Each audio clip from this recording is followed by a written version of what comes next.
Side खबरों के लिए सब्सक्राइब करें फ्लेम मीडिया और उसके बाद बेल आइकन को प्रेस करें ताकि सबसे पहले आपको मिले एक्सक्लूसिव खबरें।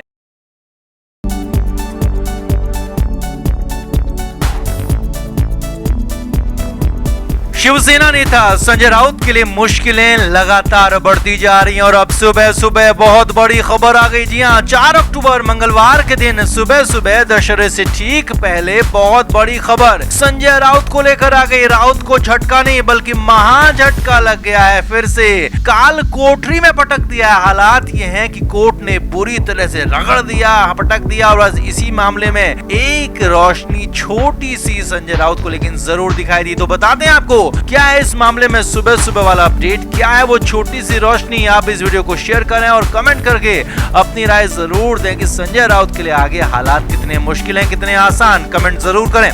हमारे व्लॉग चैनल नीतू की पर्यटन का नया व्लॉग आ गया है, उसे जरूर देखें जिसके लिए लिंक डिस्क्रिप्शन में दिया है। लाइक शेयर और सब्सक्राइब भी करें। तो संजय राउत के हालात खराब हैं, लगातार खराब हो रहे हैं। जेल से बाहर निकलने की खूब कोशिश राउत करते रहे लेकिन कामयाबी नहीं मिली। लेकिन हाँ, इस बीच जेल से बाहर दशहरा मनाने के लिए संजय राउत ने खूब तिकड़म भी बढ़ाई लेकिन फाइनली कामयाब नहीं हो पाए हैं। जी हाँ, संजय राउत को लेकर बड़ी और नई खबर यही है कि संजय राउत का दशहरा न सिर्फ जेल में मनेगा बल्कि संजय राउत को एक बार फिर से काल कोठरी में पटक दिया है क्योंकि मामले में सुनवाई हो गई। कोर्ट ने फैसला दे दिया। सिलसिलेवार तरीके से आपको पूरा मामला बताते हैं। संजय राउत को लेकर सोमवार यानी कि 3 अक्टूबर को कोर्ट में सुनवाई होनी थी। हालांकि सुनवाई हुई भी लेकिन 3 अक्टूबर को इस पर पूरी सुनवाई हो नहीं पाई। इसे 4 अक्टूबर तक के लिए पोस्टपोन किया गया और 4 अक्टूबर यानी कि मंगलवार की सुबह सुबह इस पर सुनवाई हुई जिसमें कोर्ट ने बड़ा और कड़ा फैसला दे दिया और साथ ही साथ बहुत कुछ नया भी हो गया। 4 अक्टूबर की सुबह सुबह आए फैसले में कोर्ट ने संजय राउत को फिर से जेल भेज दिया। जी हां, संजय राउत की न्यायिक हिरासत को बढ़ा दिया गया और इस बार 10 अक्टूबर तक के लिए न्यायिक हिरासत बढ़ाई गई है। संजय राउत को फिर से मुंबई में ऑर्थर रोड जेल की काल कोठरी में भेज दिया गया। जेल की उसी बैरक में डालने को कहा गया जिसमें संजय राउत को रखा गया। यानी कि राउत अभी जेल में ही रहेंगे। अभी फिलहाल तात्कालिक रूप से कोई राहत नहीं है। आगे देखिए, हालांकि इस बार थोड़ा सा बदलाव ये हुआ है कि हर बार 14 दिन के लिए संजय राउत की न्यायिक हिरासत बढ़ती थी लेकिन इस बार कोर्ट ने संजय राउत की हिरासत यानी कि जेल का टर्म 7 दिन के लिए बढ़ाया। जी हाँ, ये चौंकाने वाला फैसला है लेकिन हैरानी भरा इसलिए भी कहा जा रहा है क्योंकि 10 अक्टूबर को ही मामले में अगली सुनवाई होनी और उसी दिन एक और मामले में संजय राउत को लेकर सुनवाई और वो है जमानत का मामला। जी हाँ, यहाँ पर मिक्स रिएक्शन आ रहा है क्योंकि असली माजरा और मामला ये है कि संजय राउत ने एक जमानत की अर्जी लगाई और उस जमानत की अर्जी पर भी सुनवाई 10 अक्टूबर को ही होनी है और संजय राउत का जेल टर्म भी 10 अक्टूबर तक के लिए बढ़ाया गया। यानी कि 10 अक्टूबर को संजय राउत को लेकर 2 सुनवाई होंगी, एक जमानत की और एक संजय राउत की न्यायिक हिरासत बढ़ेगी या नहीं बढ़ेगी उसे लेकर।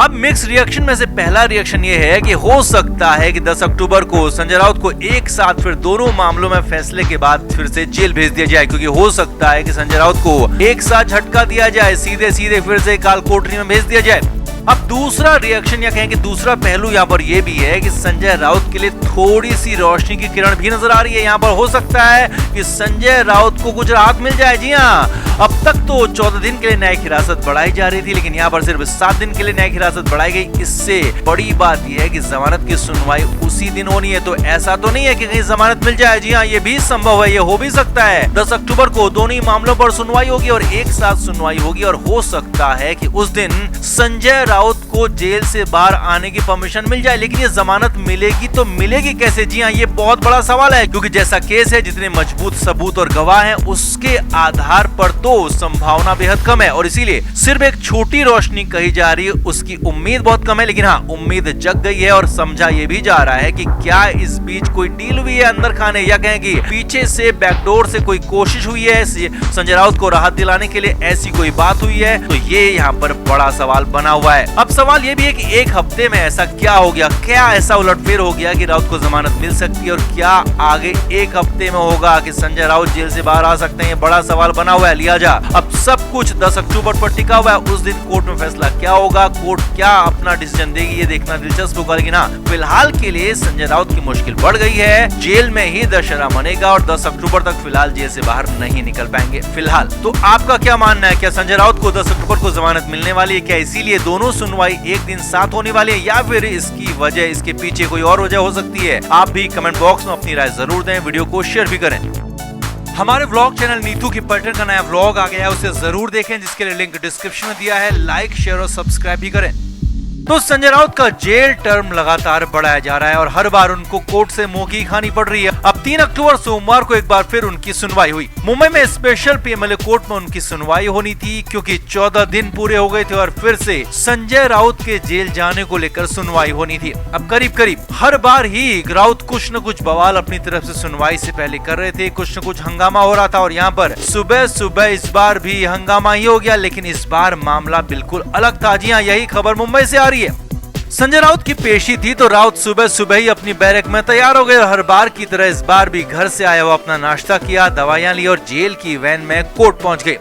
अब संजय राउत की पेशी का वक्त हर बार की तरह 11:30 बजे ही था और हर बार की तरह ट्रैफिक को ध्यान में रखकर करीब 8:30 बजे के आसपास संजय राउत को जेल से वैन में निकाल दिया गया। इसके बाद संजय राउत का मेडिकल चेकअप कराया गया, औपचारिकताएं पूरी की गई और संजय राउत को कोर्ट पहुंचाया गया।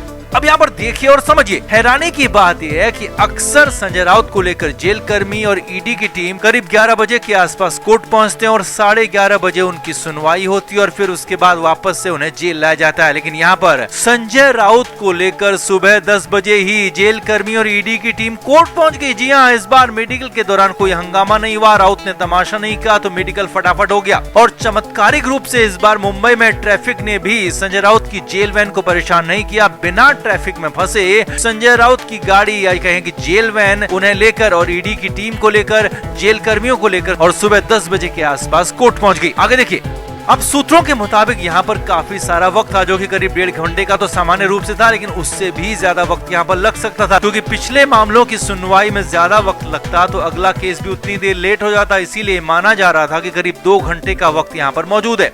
सूत्रों के मुताबिक यहाँ पर फैसला लिया गया कि संजय राउत को कोर्ट में बने लॉकअप में डाल दिया जाए। जी हाँ, ये बड़ी खबर सूत्रों के हवाले से आपको बता रहे हैं, क्योंकि हर कोर्ट में बंदियों के लिए लॉकअप होता है। जब उन्हें जेल से बाहर लाया जाता है और उन्हें इंतजार कराना होता है तो उस वक्त में उन्हें लॉकअप में रखा जाता है। मगर हर बार संजय राउत के साथ ऐसा नहीं होता था, लेकिन इस बार ऐसा होने की खबर है। कोर्ट के लॉकअप में जैसे संजय राउत को जाने के लिए कहा तो वहाँ पर तमाशा हो गया, हंगामा हो गया। जी हाँ, सूत्रों के मुताबिक संजय राउत ने कोर्ट के लॉकअप में जाने से इनकार कर दिया, मना कर दिया। साफ साफ कहा कि वो राजनीतिक कैदी हैं, उन्हें क्रिमिनल केस का आरोपी नहीं माना जाए और उनके साथ इस तरह का व्यवहार नहीं हो सकता। हालांकि बाद में ईडी की तरफ से, जेल कर्मियों की तरफ से उन्हें बताया गया कि उनके खिलाफ पॉलिटिकल केस नहीं है, बल्कि मामला मनी लॉन्ड्रिंग जैसा गंभीर मामला है, जो कि सिद्ध होता है तो बड़ी सजा होगी। मगर राउत मानने को तैयार नहीं थे। खासा तमाशा काफी देर तक यहाँ पर होता रहा। हालांकि ईडी ने, जेल कर्मियों ने और यहाँ तक कि पुलिस ने भी खूब कोशिश की, लेकिन सफल नहीं हो पाए। राउत को मानने से इनकार कर दिया, कोर्ट के बाहर इंतजार करने की बात पर अड़े रहे। अब यहाँ पर हंगामा होता देख, तमाशा होता देख ईडी भी बैकफुट में आ गई, क्योंकि यहाँ पर संजय राउत को जबरदस्ती भी लॉकअप में डालने की कोशिश हुई, लेकिन राउत माने नहीं और ईडी या कहें कि जेल कर्मी अपनी कोशिश में नाकामी रहे। अब हो सकता है कि ईडी चाहती हो कि उन पर कोई सवाल खड़े ना हो, संजय राउत को वीवीआईपी ट्रीटमेंट देने की बात ना कही जाए, इसीलिए हो सकता है कि लॉकअप में जाने के लिए कहा गया हो। मगर राउत माने नहीं और अंत तक अड़े रहे। और वैसे